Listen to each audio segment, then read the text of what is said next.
모닝타임즈 시간입니다. 네, 뉴욕 증시 혼조세로 거래를 마쳤고요. 그래도 장 초반에 반등을 모색하는 구간이 있었습니다. 연준 인사들이 다소 완화된 태도의 발언을 한두 가지씩은 나오고 있기도 하고요. 물론 매파적인 기조들이 가득하지만 이 가운데서 투자 심리가 조금은 열리는 모습이었습니다. 시장에서는 좀 계속 강한 달러라든지 혹은 높은 국채 금리가 여전히 좀 짓누르는 모습을 기록하게 되는데요. 그래도 좀 단기적인 바닥이 나온 건 아닐까 이런 기대감도 조금 듭니다. 어떤 시장의 분석이 있을지 오늘도 토마토 투자클럽의 최원재 전문가님과 함께합니다. 전문가님 안녕하세요. 안녕하십니까. 네, 뉴욕 증시 혼조세로 거래 마쳤습니다. 중요한 이슈들 소개해 주시죠. 네, 미국 증시 10년 만기 국채금리, 2년 만기 국채금리, 단기, 장기 국채금리 모두 상승하면서 혼조세로 마감을 했는데요. 다우는 0.4% 하락, 나스닥은 0.2% 상승, S&P 500은 0.2% 하락했습니다.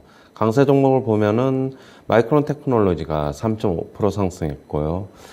태양광 업체들도 상승을 했는데 퍼스트 솔라, 인페이지 에너지, 그다음에 쇼울스 테크놀로지 등이 모두 3%대 상승을 기록했습니다. 그다음에 여행주들도 강세를 나타냈는데요. 카니발, 그다음에 로얄 캐리비안 크루즈가 3% 후반대 강세를 나타냈고, 그다음에 노르웨이지안 크루즈가 4.2% 강세를 나타냈습니다.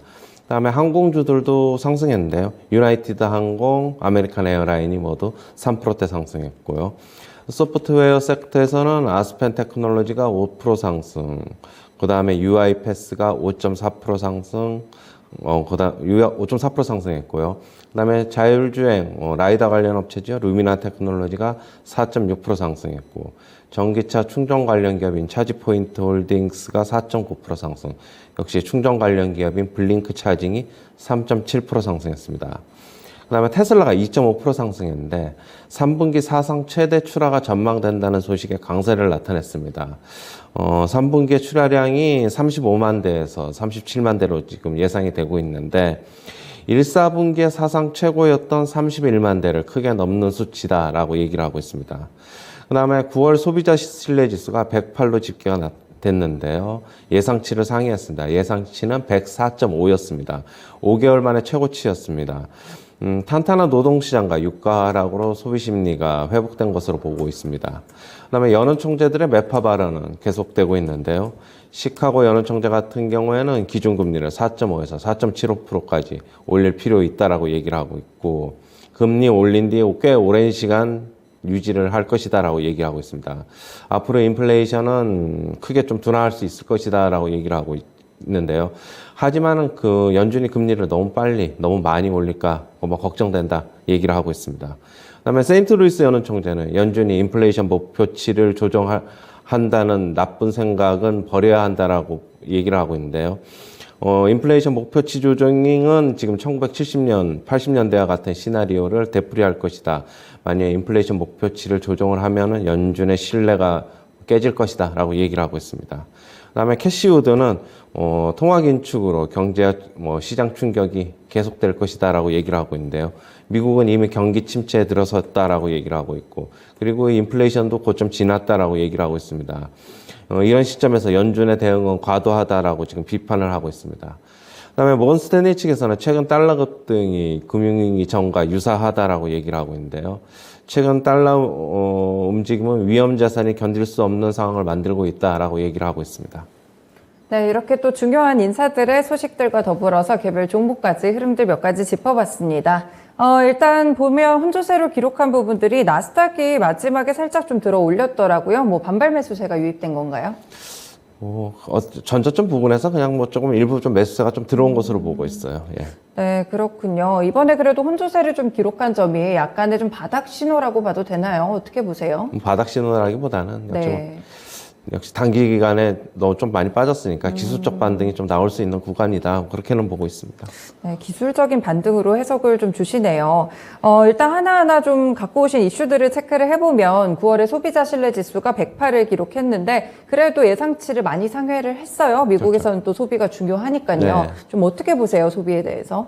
고용시장 아직까지 탄탄하고, 그러나 최근에 유가가 상당 부분 많이 하락하면서 소비자들의 소비 심리 회복이 조금 회복이 된 것으로 좀 보고 있어요. 네. 지금 5개월 만에 최고치인데 그런데 이제 뭐 이렇게 소비 심리가 회복되고 고용 시장이 여전히 탄탄하다는 것은 뭐 연준이 금리 인상에 대한 거는 뭐 계속적으로 강도 높게 이어갈 수 있다는 것은 좀 우려스럽습니다. 네, 그렇군요. 좋은 지표가 나오더라도 일단은 시장의 메인이 금리 인상 쪽으로 흘러가다 보니까 연준이 이런 지표들을 봤을 때 금리 인상에 대해서 오히려 더 자신감을 갖게 되지 않을까 이런 우려감은 함께 좀 체크를 해보셔야겠습니다. 네, 이번 주 내내 여는 총재들 발언이 좀 나오고 있는데 이제 한 3명 정도가 발언을 한 것 같아요. 이번에 좀 매파적인 발언이 계속 나왔나요? 네, 뭐 매파적인 발언, 뭐 기존에 그냥 스탠스 그냥 그런 발언들이 그냥 계속 나왔다고 보는데요. 네. 뭐 세인트루이스 여는 총재는 매파 강경 매파인데 네. 지금 연준이 지금 인플레이션을 목표치를 좀 조정해야 되는 거 아니냐라고 얘기가 나오고 있는데 그걸 일축시켜 버렸죠. 지금 이 연준의 인플레이션 목표치는 2%인데 뭐 좀 올려야 되는 거 아니냐 그렇게 얘기하는 거는 일축했고 결국에는 만약에 그렇게 되면 연준 신뢰 잃어버릴 것이다라고 얘기를 하고 있습니다. 지금 저 같은 경우에도 만약에 이런 상황이 계속되면은 2%까지 빨리 안 떨어지면은 어느 정도 네. 한 3% 정도로 저도 목표치를 조정해야 되는 게 아닌가라고 개인적으로 생각을 하고 있었는데 네. 뭐 그런 기대는 그렇게 본다면은 뭐 당분간은 없는 것으로 좀 봐야 할 것이고요. 네. 시카고 여는 총재는 뭐 비둘기파기적인 성격인데 점도표에 나와 있는 만큼은 금리 인상해야 된다라고 얘기를 하고 있지만은 하지만 연준의 지금 금리 인상 속도 그다음에 뭐 너무 많이 올린다 뭐 그런 건 점은 좀 우려를 하고 있습니다. 네, 그렇군요. 뭐 시카고 여는 총재도 이렇게 내년 금리 안정될 필요가 있다. 이런 부분들이 그냥 다 점도표 안에서 그냥 기존에 예상됐던 수준의 발언이었다는 거죠. 네. 네, 그렇습니다. 이렇게 좀 여는 총재들이 발언을 하는데 그렇게 시장을 크게 안정시킬 만한 그런 말들이 나오지는 않고요. 오히려 비둘기파적인 이런 성격의 여는 총재들도 매파적인 발언의 기조를 좀 지속하는 모습 나타나고 있습니다. 네, 그리고 캐시우드도 좀 좋지 않은 전망을 내놓기는 했는데 이거랑 더불어서 테슬라랑 비트코인은 또 오를 거라고 전망을 했더라고요. 본인들 포트폴리오 때문인가요? 그렇죠. 뭐 자기네들이 뭐 테슬라하고 로코하고 뭐 이런 쪽에 포트폴리오를 많이 가지고 있어가지고 여전히 그러니까 뭐 금리를 계속적으로 강도 높게 올리다 보니까 기술주들 안 좋으니까 네. 자기네들의 포트폴리오에 영향을 미치는 것에 대한 뭐 어떻게 그런 발언으로도 보입니다. 네, 그렇군요. 이런 부분들도 참고해 보시면 될 것 같고, 모건 스탠리 측에서 이렇게 최근에 달러가 많이 강세를 보이는데, 금융위기 전과 상당히 유사하다고 평가를 했더라고요. 그렇죠. 뭐 2000년 초반 뭐 닷컴 버블이나 2008년 글로벌 금융위기 그때랑 유사해 보인다. 뭐 그렇게 얘기를 하고 있어요. 지금 결국에는 강달러가 미국도 결국에는 기업들의 순이익에 뭐 영향을 줄 수 있는 만큼 그거에 대한 우려를 표시한 것으로 보입니다. 네, 그렇군요. 최근에 달러가 뭐 계속 오르고 있어가지고, 사실 뭐 안정되거나 하기는 이른 시각이죠. 아, 그렇죠. 아직 이르고요. 네. 달러 인덱스가 지금 114인데요. 차트 네. 보시면은. 계속 좀 높은 달러 수준에서 유지가 되고 있어요. 일단은 뭐 어제도 동시효과 방송에서 말씀을 드렸는데 달러 인덱스 한 120까지는 갈 것이다라고 보고 있고요. 뭐 120에서 조금 못 미칠 수도 있어요. 뭐 119, 하지만 그 정도까지는 염두에 둬야 된다. 아직까지 조금 더 달러 강세 계속 이어질 것이다. 그렇게 보고 있어요. 네, 그렇군요. 강달러 기조가 좀 지속된다고 하니까 시장에 대한 충격들 조금 더 예상이 되고 있습니다.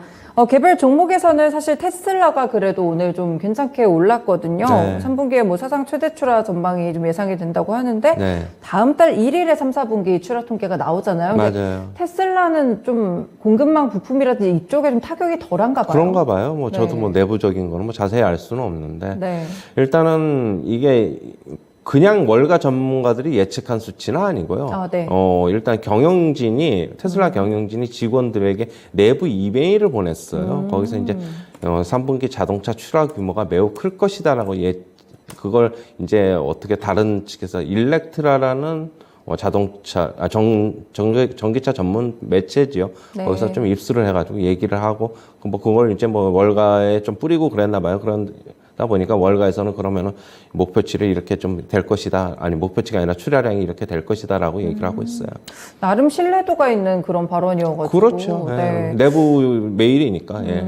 출하 통계가 이제 다음 달 1일에 나올 텐데 이 부분 좀 눈여겨보시면 좋을 것 같아요. 괜찮게 나오지 않을까? 이런 생각이 좀 듭니다. 그리고 종목에서도 사실 마이크론도 좀 3%대로 오르기도 했었고 맞아요. 상승세가 확인됐는데 반발 매수 정도로 해석하면 될까요? 일단 29일에 실적 발표를 앞두고 있거든요. 네. 지금 일단 실적은 뭐 그다지 크게 기대하지 않는 눈치예요. 월가에서는.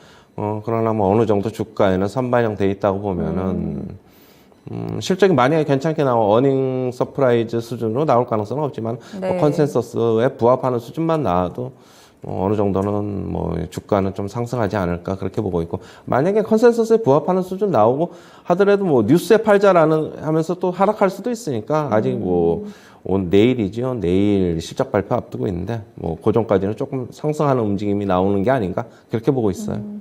네, 실적 발표 전까지 일단 상승이 좀 이어지고 있다 이렇게 말씀을 주십니다. 1년간 주가 차트 보니까 정말 많이 빠졌네요. 마이크론도 그런 생각이 좀 들고, 그리고 시장 전반에서 주택 가격이 확실히 좀 하락하는 모습, 미국 주택 시장이 이제 꺾인다 뭐 이런 이야기가 나오는데 금리 부담 때문인가요? 결국에는 뭐 모기지 금리가 지금 미국도 7%에 육박해가지고 네. 금리 부담을 이기지 못하는 것 같아요.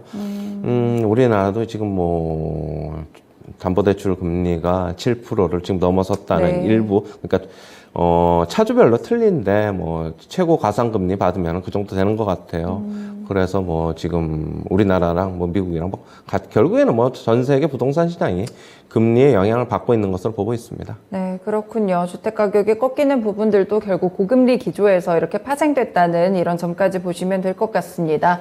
네, 국내 시장 어제 저도 장중에 하루 종일 지켜봤는데 한번 볼 때마다 슉슉 시세가 바뀌더라고요. 변동성이 좀 컸는데 좀 어떻게 보세요? 어제 왜 이렇게 변동성이 많이 나온 건가요?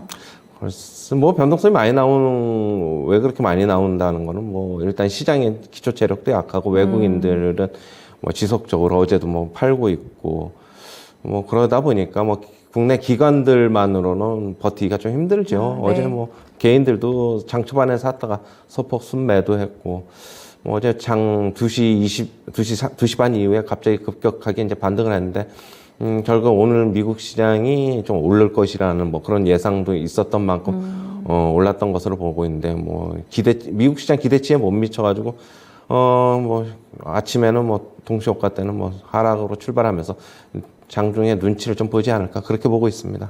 네, 그렇군요. 일단 미국 증시와 연동돼서 좀 혼조세 기록하고 있었는데 이제 뉴욕 증시가 혼조세로 거래를 마쳤는데 국내 증시에 대한 부분들도 일단은 조금 지켜보셔야 될 것 같습니다.